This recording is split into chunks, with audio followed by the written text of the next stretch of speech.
Olá, pessoal! Estamos aqui hoje mais uma vez para refletirmos juntos a nossa liturgia do dia, tá certo? E nessa terça-feira, encerrando essa primeira parte do tempo comum, preparando-nos para iniciar o tempo da quaresma, peçamos ao Senhor que nos livre da falta de fé e da dureza de coração, para que sejamos capazes de contemplar a imensidão do seu amor. Então, que nós possamos rezar e celebrar unidos e reunidos com o coração cheio de fé. Então, a primeira leitura está em Tiago, capítulo 1, versículo 12 a 18. Tiago, capítulo 1, versículo 12 a 18. Bem-aventurados o varão que sofre a tentação, porque, quando for provado, receberá a coroa da vida, a qual o Senhor tem prometido aos que o amam. Ninguém, sendo tentado, diga, de Deus sou tentado, porque Deus não pode ser tentado pelo mal, e a ninguém tenta. Mas cada um é tentado quando atraído, engodado pela sua própria concupiscência. Depois, havendo a concupiscência concebido, dá à luz o pecado. E o pecado, sendo consumado, gera a morte. Não erreis, meus amados irmãos. Toda boa dádiva e todo dom perfeito vem do alto, descendo o Pai das luzes, em quem não há mudança nem sombra de variação.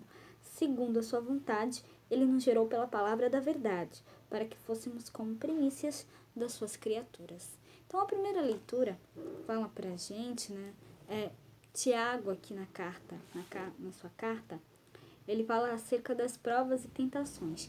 E aqui ele fala, Deus não tenta a ninguém. Antes, cada qual é tentado por sua própria concupiscência, que o arrasta e seduz. Então, de livre vontade, Deus nos gerou pela palavra da verdade, a fim de sermos... Ele nos gerou, pela palavra da verdade, a fim de sermos como que as primícias de suas criaturas. Então, que nós possamos sempre cada vez mais fazer a vontade de Deus e sempre anunciar a sua palavra, sermos testemunhas do seu reino. E agora, falando do Evangelho, hoje ele está em Marcos capítulo 8, versículo 14 a 21. Marcos capítulo 8, versículo 14 a 21.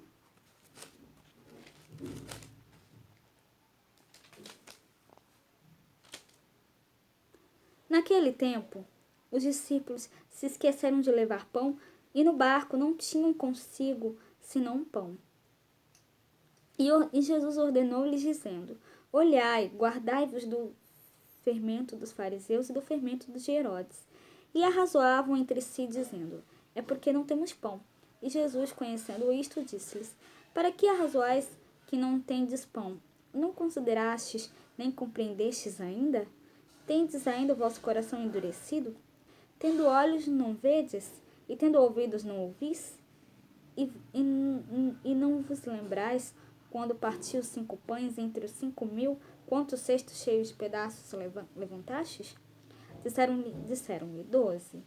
E quando parti os 7 entre os 4.000, quantas alcofas cheias de pedaços levantastes? E disseram-lhe 7.